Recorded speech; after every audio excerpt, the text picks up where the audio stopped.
Have patience, gentle Julia. I must, where is no remedy. When possibly I can return, I will. If you turn not, you will return the sooner. Here.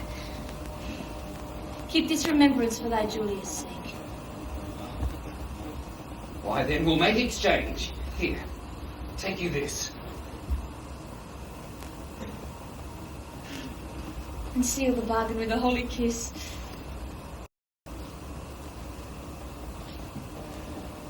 Here is my hand for my true constancy. And when that hour overslips me in the day, wherein I sign not Julia for thy sake, the next ensuing hour some foul mischance torment me for my love's forgetfulness. My father stays my family. Answer not.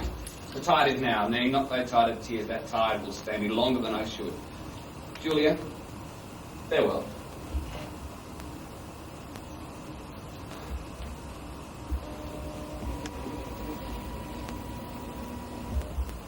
What, gone without a word? I so true love should do. For truth hath better deeds than words to grace it. So, Proteus, you are stayed for. Go I come. Alas, this parting strikes poor lovers dumb. Comes the joke. Welcome, good Proteus. Mistress, I beseech you, confirm his welcome with some special favour. His what is warrant for his welcome hither, if this be he you often wish to hear from? Indeed it is. I beseech you, confirm him to be my fellow servant to your liege. Too low a mistress for a servant. Not so, sweet lady, but too mean a servant for such a worthy mistress.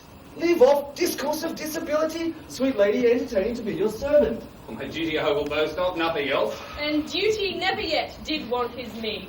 Servant, you are welcome to a worthless mistress. I'll die on him that says so but yourself. That you are welcome. That you are worthless. Madam, my lord your father would speak with you. I wait upon his pleasure. Come, Sir Thurio, go with me. Once more, new servant, welcome. I'll leave you to confer of home affairs. When you have done, we look to hear from you. We'll both attend upon your ladyship. Now tell me, how do all from whence you came? They are all well and have them much commended. And how do yours? I left them all in good health. How does your lady, and how thrives your love? Oh, my tales of love will wont to weary you. I know you joy not in a love disclosure. I, Proteus, but that life is altered now. I have done penance for condemning love, whose high, imperious thoughts have punished me with bitter fasts, with penitential groans, with nightly tears, and with daily heart-sore sighs. For in revenge of my contempt of love, love hath chased sleep from my enthralled eyes, and made them watchers of my own heart's sorrow. Oh, gentle Proteus, love's a mighty lord, who hath so humbled me, as I confess there is no woe to his correction. Not is there such joy on earth.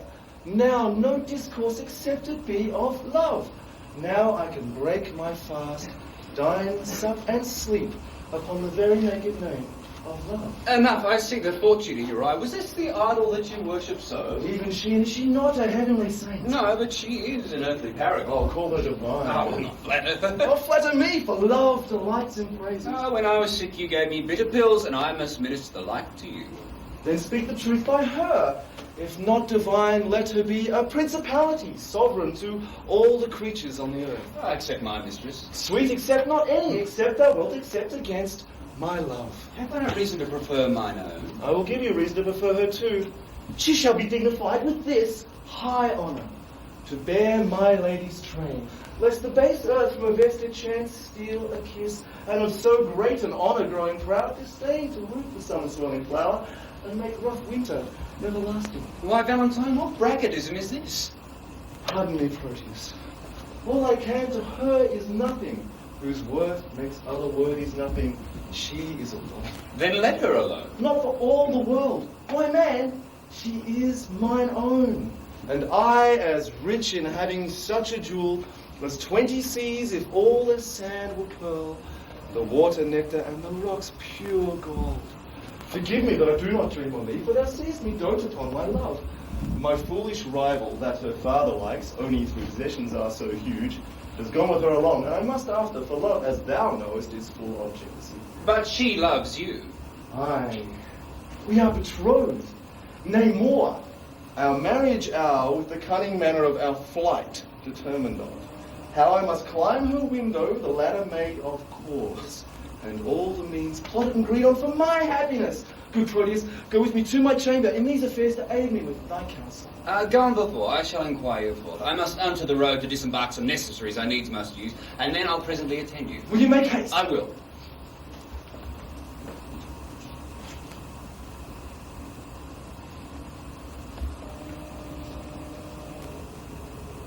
Even as one heat another heat expels, or as one nail by strength drives out another, so the remembrance of my former love is quite forgotten. Is it mine eye, or Valentine's praise, her true perfection, or my false transgression that makes me reasonless to reason thus? She is fair, so is Julia, that I love, that I did love.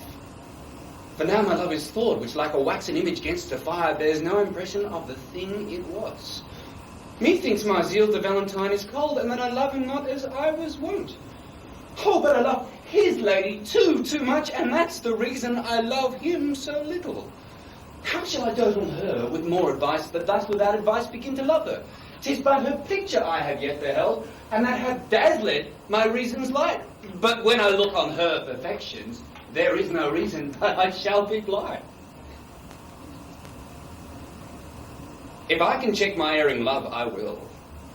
If not, to compass her, I'll use my skill.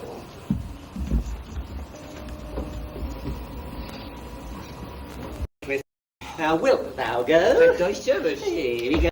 Here we go. Oh. Here we go. Here we go. Here we go. Here we go. Here we go. Here we go.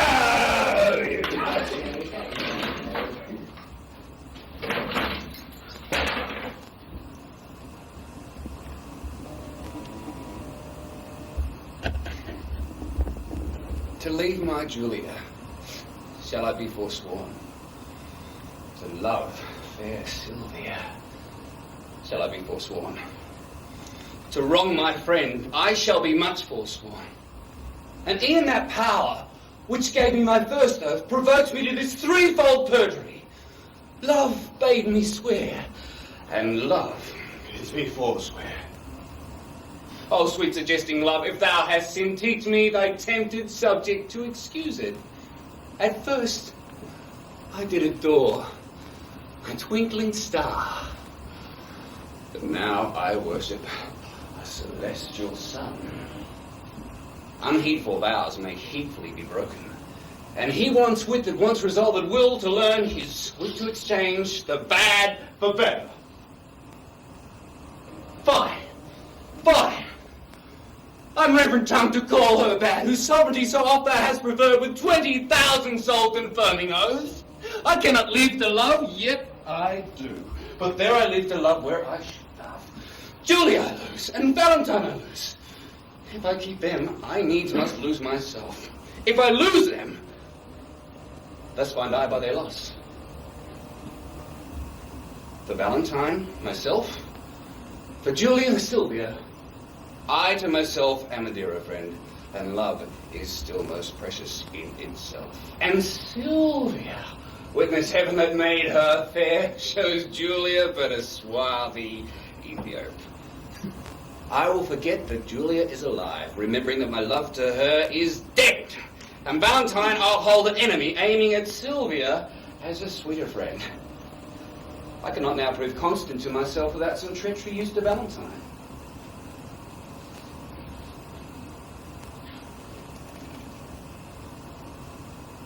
This 90 minutes with the corded ladder to climb celestial Sylvia's chamber window, myself in counsel his competitor.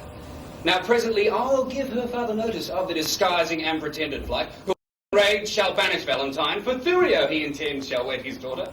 But Valentine being gone, I'll quickly cross by some sly trick, blunt Thurio's dull proceeding. Love, lend me wings to make my purpose, as thou hast lent me wit this plot to drift.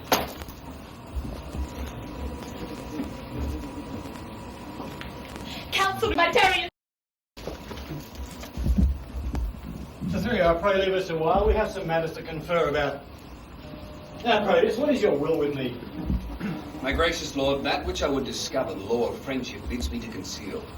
But when I call to mind your gracious favours done to me, undeserving as I am, My duty pricks me on to utter that which else no worldly good should draw from me. No, worthy prince, Sir Valentine, my friend, this knight intends to steal away your daughter, myself and one made privy to the plot. I know you have determined to bestow her on Thurio, whom your gentle daughter hates, and should she thus be stolen away from you, it would be much vexation to your age. Thus, for my duty's sake, I rather choose to cross my friend in his intended drift than by concealing it, heap on your head a pack of sorrows, which unprevented will press you down to your timeless grave. Proteus, I thank thee for thine honest care, which to requite command me while I live. This love of theirs I have often seen happily when they've judged me fast asleep, and oftentimes proposed to forbid Sir Valentine her company and my court. But fearing lest my jealous aim I dare, and thus disgrace the man, I gave him gentle looks, and thereby fine, which thou hast no discourse to me. And knowing they may perceive my fear of this, I nightly lodge her in an upper tower, and myself have always to keep, that she cannot be conveyed away. No, noble lord, they have devised to me how he her chamber window will ascend, and with a corded ladder fetch her down, for which the youthful lover now is gone, and this way comes he with her presently. For if it please you, you may intercept him, but good my lord, do it so cunningly, so that my discovery be not aimed at. For love of you, not hate unto my friend, hath made me publisher of this pretence. On mine honour, he shall never know I had any light of this from thee. Adieu, my lord. Sir Valentine is coming.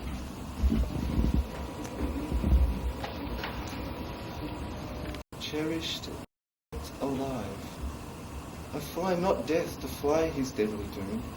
Tarry I here, I but attend on death. Fly I hence, I fly away from life.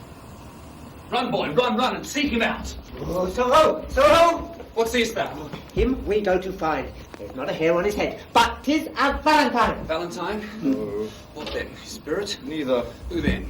Nothing. Oh, shall nothing speak? Master, shall I strike? Who wouldst thou strike? Nothing! Villain, forbear. Oh, sir, I'll strike nothing, I pray you. Sirrah, I say forbear. Friend Valentine, a word. My ears are stopped and cannot hear good news. So much of bad already hath possessed them. Then in dumb silence shall I bury mine, for they are harsh. No, Valentine. No Valentine indeed, for sacred Sylvia. Hath she forsworn me? No, Valentine. No Valentine indeed, if Sylvia hath forsworn me. What is your news? Sir, there is a proclamation that you are vanished. That thou art banished, oh, that's the news. From hence, from Sylvia, and from me, thy friend. I have fed on this woe already, and now excess of it will make me surfeit. Does Sylvia know that I am banished? Aye. And she hath offered to the doom which stands unrevealed in effectual force, a sea of melting pearl, which some call tears, those at her father's churlish feet she tended. With them upon her knees her humble self, wringing her hands, whose whiteness so became them, as if but now they waxed pale for woe. But neither bed and knees, pure hands held up, sad sighs, deep groans, nor silver-shedding tears could penetrate her uncompassionate sire. But Valentine, if he be ta'en, must die. Besides, her intercession chafed him so, when she for thy repeal was suppliant, to close prison he commanded her, with many bitter threats of abiding there. No more! Unless the next word thou speakest have some malignant power on my life. If so, I pray thee, breathe it in my ear as ending anthem to my endless dolour. Cease to lament for that thou canst not help, and study help for that which thou lamentest. Time is the nurse and breeder of all good. Here if thou stayest, thou canst not see thy love. Besides, thy staying will abridge thy life. Hope is a lover's staff. Walk hence with that, and manage it against despairing thoughts.